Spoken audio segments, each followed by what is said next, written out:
Coffee and Headlines is brought to you by the generous support of our viewers and the following community partners: Best Court Cutting TV, Bluford's Tax Preparation, Bravo's Restaurant Bar, Casa Samtonieta India Lapa, El Rey Lounge de Versalles, John Boutique Hotel and Co-work, Montzon Brewing Company, Puerto Vallarta Neurofeedback, Puerto Vallarta Owners Reps, and Siam Cocina Thai. Thank you for your support, and thank you for supporting our community partners.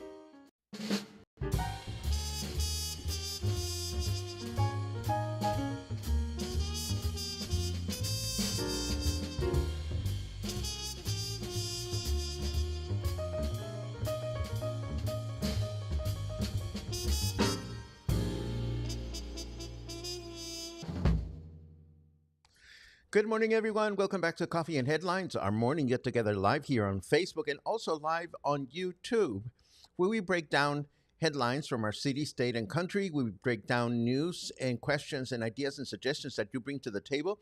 And we put all this information to good use as we try to connect with each other and with our destination, Puerto Vallarta, as a community of English-speaking connected locals. Today is Friday, which means we can do this for less than 5 seconds. Yay!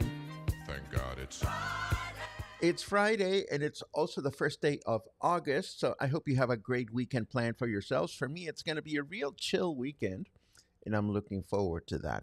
Now, because yesterday we took a little video break from the news between yesterday's headlines, or the day before's headlines, and yesterday's headlines, we have a pretty packed show today. So I'm going to get started just sharing headlines that are important, some more than others, but I think you'll find them interesting. And we begin with, we've talked about the Amado Nervo Bridge a couple of times, but this Wednesday, the official start of construction of the new Amado Nervo Vehicular Bridge was marked, connecting Bahía de Banderas, Nayarit, with Puerto Vallarta over the Ameca River. The event was attended by a number of important people: the governor of Jalisco, Pablo Lemus, the governor of Nayarit, Miguel Ángel Navarro, the head of the Ministry of Infrastructure, Communications, and Transportation for the state of Jalisco, whose name is Jesus Antonio Esteva, and, of course, the mayor of Puerto Vallarta, Luis Munguía, and the mayor of Bahía de Banderas, Héctor Santana. We can see them all in this photograph. And this is great news. During the groundbreaking ceremony, Jalisco Governor Pablo Lemus publicly requested that the project consider pedestrian and bicycle lanes on the bridge as part of a sustainable mobility strategy in the interstate metropolitan area. The request was acknowledged by the Secretary of Infrastructure of Communications and Transportation, who confirmed that the bridge's design allows for the incorporation of a bicycle lane, and therefore it will be included in the project. Minister Jesus Antonio Esteva also confirmed a couple of details that some locals had been speculating about, and I quote him: "It's not a toll roll. It's designed to connect these communities and provide greater mobility, making the right to efficient and safe transportation a reality. As mentioned, we're just starting here, and it will be finished by November of next year." So the two important items on this list: not a toll roll, and it'll be ready by the end of next year. So it'll take a while. Of course, it's worth mentioning that on the Jalisco side, there's still a fair amount of infrastructure that needs to be built. I'm talking about streets that actually connect between the Jalisco side of the bridge and whatever streets and avenues are already in place. Moving right along, here's another one that we've been talking about. Jalisco's Minister of Transportation, Diego Monraz Villaseñor, has reported that the loan for the concessionaire of the 67 new public transport buses in Puerto Vallarta has already been approved. So the vehicles, the new city buses, could be released at any time and begin operating in the short term. During an interview with local media, Monraz explained that the vehicles are already at the Manzanillo Customs Office and are only awaiting release. He indicated that the buses will be incorporated into the urban transport network within a period of no more than 4 weeks. And in addition, these are just the general air conditioned buses that we're getting. But in addition, he also noted that in a second phase, 76 articulated electric buses will be added in line with the model currently operating in Guadalajara. And this second batch of buses is the one destined for Francisco Medina Asensio Avenue. So that's what the Minister of Transportation said. Let's hope that this becomes a reality. And this one is also very interesting. A city council meeting was set to take place yesterday. The call was scheduled for 5 p.m., and it had been reported that part of the topics of the meeting was the launch of a call for the installation of smart parking meters and parking garages in the tourist strip of downtown, as well as in the Emiliano Zapata, Cinco de Diciembre, and Díaz Ordaz neighborhoods. Unfortunately, after a wait of approximately 90 minutes, the city council announced the cancellation of the meeting due to personal matters for Mayor Munguía. First, it was thought that Mayor Munguía was canceling the meeting because there were some people present protesting the parking meter business, but it was announced that the birth of Mayor Munguia's son was confirmed, and this was indeed the main reason why the meeting was canceled. Did you know he had a son? And who's the woman? Nobody has told me. We don't know anything about this relationship. And ultimately, I guess it's not that important as long as things get done. But who knew? Congratulations to Mayor Munguía on the birth of his new son. In other news, the Municipal Public Safety and Traffic Department has reinforced surveillance at the Fluvial Vallarta Linear Park to ensure the safety of all those who visit this municipal recreational area for activities or maybe just to commute and walk to work. This park is an area with a significant influx of people every day, so patrols are maintained 24 hours a day, both on motorized vehicles and on foot, along the entire banks of the Pitillal River from Francisco Villa Avenue to Francisco Medina Asensio Avenue. This is great news. We recently announced how President Sheinbaum announced the voluntary collection of illegal weapons in Mexico City and here in Puerto Vallarta with a strong citizen participation. The second day of the Yes to Disarmament, Yes to Peace program was held in Puerto Vallarta's main plaza. This is a program promoted by the Ministry of National Defense in coordination with the municipal government with the goal of promoting security and reducing the risks associated with having weapons at home. So what happened? Early in the morning, members of the Mexican Army set up a reception area right next to City Hall where residents of Puerto Vallarta voluntarily and anonymously turned in firearms, ammunition, and explosives that were all destroyed on the spot. It's not like the Army is confiscating the weapons to use them elsewhere.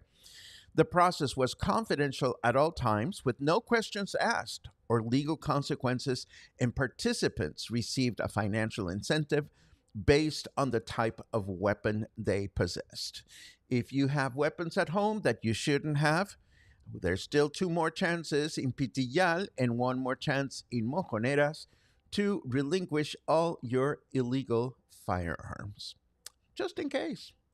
And last, in our first batch of news, despite the recent decrease in rainfall, the main dams in Jalisco and Lake Chapala continue to increase their storage levels, according to the most recent report from the National Water Commission. This is all nice and good. We just wish we would have a little bit more rainfall here in Puerto Vallarta.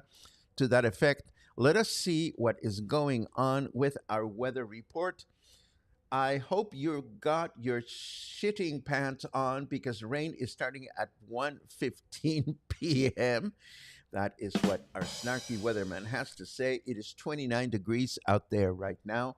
Humidity is at 70%, and our weather forecast indicates that today we can expect mostly cloudy skies in the morning with thunderstorms in the afternoon, a chance of rain of 34%, a high of 33, and a low of 25. Then tomorrow, Saturday, mostly clear skies in the morning with thunderstorms in the afternoon, a chance of rain of 46%, a high of 33, and a low of 24. And then on Sunday, mostly cloudy skies in the morning with thunderstorms in the afternoon, a chance of rain of 69%, a high of 32, and a low of 24. And this is what we can expect in the next few days. Check this out. If you have no plans on Sunday and you are curious about what goes on at the local military base, which is located right past the airport, not far from the bus terminal, this Sunday, the 41st Military Zone will become a family destination filled with fun and excitement from 8 a.m. to 12 p.m. The facilities will be open to welcome families and friends who wish to enjoy a day full of military activities and fellowship. There will be dog demonstrations showcasing the skills and training of military dogs. There will be military vehicle displays that will provide a chance to learn more about the equipment and technology used by the armed forces, and there will be a zip line for all to enjoy. This is this coming Sunday at the local military base. Mexico News Daily, I want to give a shout out to them because they published an article on their website titled What's On in Puerto Vallarta in August. And they were so kind to highlight my music appreciation presentation. So I just wanted to publicly express my gratitude to not only them, but also to all of you who regularly, those of you who have attended and regularly spread the word about what we do in Paco Ojeda on music. Last but not least, you asked, and tomorrow we will dedicate as much time as necessary to this topic. Tips on becoming a responsible immigrant. That'll happen tomorrow morning live here at Coffee and Headlines. And I'm very excited about this. This should be a lot of fun. And I think we're ready. But before we dive into our chit chat section, how about we take a look at this? It began in a basement in Chicago with a drum machine, a turntable, and a whole lot of soul. It gave a voice to the unheard, a beat to the uninvited, and a reason to move together. From the underground to the main stage, from the back rooms of Chicago clubs to festivals with thousands. It's more than a genre, it's a movement. It's house music. On Thursday, August 7th at 5 p.m., join music storyteller Paco Ojeda for a journey through the grooves that changed the world. Learn how house is different from techno, trance, EDM, and why you've probably danced to it without even knowing it. By the end, you'll understand the sound, you'll feel the culture, and at the very least, you'll be tapping your feet like you mean it.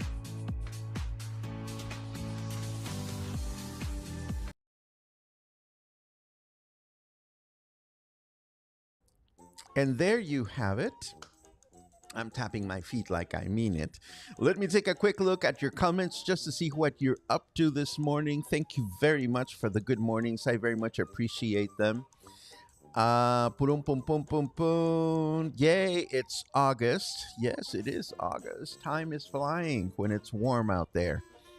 Let's see. Good news, the opening of the football soccer is going to be in Mexico City. Viva Mexico. Yes, this is great news. Thank you for sharing, Angelica. We've talked about this in the past. There's going to be games in Mexico City. There's also going to be games in Guadalajara, which is why all these improvements that we have been announcing in our capital city are taking place. Boom, boom, boom, boom. Let's see. Hey, Muffin. August has arrived. After a freakishly dry July, would it be too much to ask for a bit of precipitation this month? El Rio Pitillal is back down to a trickle. I hear you. And it's schwitzy. I certainly hope we get some rain. There were a couple of tropical formations in the Pacific, but I didn't even mention them because they're not headed inland. They're not even headed north. They're heading to the west, so we will not even see any impact from them. Let's keep our fingers crossed that we get some rain in the next few days. Queen of Question Laura asks, is it that risky in that park area? The answer is there have been some incidents. I would not want to walk it by myself at night, and I'm a dude. I may be a girly dude, but I'm still a dude. There have been some incidents, so it's a good thing that the local government is taking action, because it is first of all, it's a gorgeous pathway, and it is unfortunate that there's dangerous people out there trying to do dangerous things. Let's see what else. Barbara loves the walkway along the Pitillal River. It's a beautiful walk, particularly from Fluvial to Medina Asensio, because it's not even paved, and there are all these ginormous trees covering it, and it really feels like you're somewhere else. Let's see what else. Love that they are destroying on delivery on site. Me too. I didn't know that's what they did, so I wanted to put the accompanying image in the news item because that's what they do, which is absolutely awesome. Oh, shucks. I don't know that I'm getting famous. I just appreciate that the good word is spreading around for everything that we do and everything you bring to the table. So it's a win-win for everyone. But again, not famous, not a celebrity. I'm just a regular dude like you, trying to connect and trying to have the best life possible here in Puerto Vallarta. And with that said, I'm going to go wrap up tomorrow's presentation, which is going to be interesting, insightful, eye-opening, I hope, and inspiring to all of us. Because in this business of being a responsible immigrant, there's no black and white. There's no complete pass or complete fail. We are all part of the problem, and we are all part of the solution if we care to be. With that note, have a great Friday, and I'll see you back here at Coffee and Headlines tomorrow morning. Take care.